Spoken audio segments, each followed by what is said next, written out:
अस्सलाम वालेकुम दोस्तों बहुत बड़ी खुशी की बात है कि सऊदी अरब ने तो हमारे देश हिंदुस्तान को 80 मैट्रिक टन ऑक्सीजन पहुंचाकर हमारे देश की मदद की ही थी, लेकिन उसी के साथ साथ पाकिस्तान ने भी हमारे देश हिंदुस्तान की बहुत बड़ी मदद की है। जी हाँ दोस्तों, पाकिस्तान के फैसल ईदी ने हमारे देश हिंदुस्तान को 50 एम्बुलेंस देकर हमारे देश की बहुत बड़ी मदद की है, और जिसके जरिए हमारे देश के डॉक्टर्स हमारे देश के लोगों को बीमारी से लड़ने का बहुत बड़ा सहारा लगा है। मैं परवरदिगार आलम से दुआ करता हूँ कि परवरदिगार आलम हमारे मुल्क और जिन मुल्कों ने हमारी मदद की है उन मुल्कों में आपस में इत्तेफाक और इत्तेहाद अता फरमा, और परवरदिगार आलम ऐसे ही हमें एक दूसरे की मदद करने की तौफीक अता फरमा। और अब वो लोग कान खोलकर सुन ले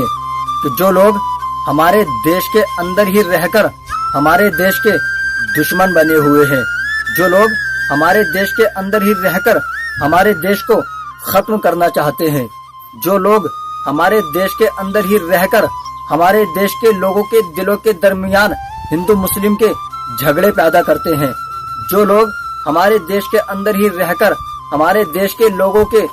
दिलों में हिंदू मुस्लिम के दरमियान नफरतें पैदा करते हैं, जो लोग मुसलमानों को देश का गद्दार कहते हैं। मैं अपनी बात को यहीं रोककर आपको एक बात बता दूं कि जो सच्चा मुसलमान होगा वो कभी देश का गद्दार नहीं हो सकता, और जो देश का गद्दार होगा वो कभी सच्चा मुसलमान नहीं हो सकता। वो लोग कान खोलकर सुन ले, जो लोग इस दुनिया से मुसलमानों को खत्म करना चाहते हैं। मैं उन्हें बता दूं कि जिन दो मुल्कों ने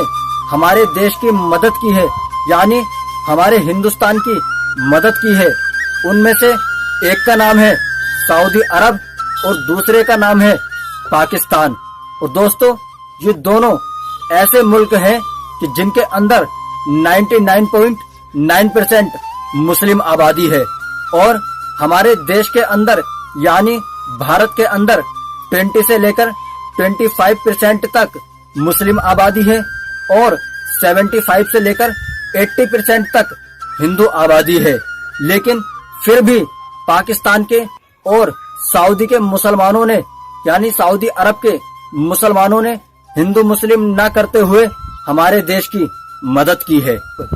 ऐसे लोगों को सुधर जाना चाहिए कि जो हमारे देश के अंदर ही रहकर हमारे देश के लोगों को हिंदू मुस्लिम के नाम पर आपस में लड़वाते हैं। अगर जो हिंदू भाई मेरी ये वीडियो देख रहा है वो खुद फैसला करे कि नरसिंहानंद जैसे लोग सही हैं कि जो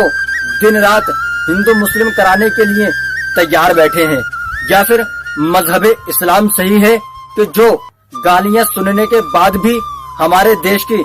मदद कर रहा है। अगर आप समझदार हैं तो खुद फैसला कीजिए कि क्या सही है।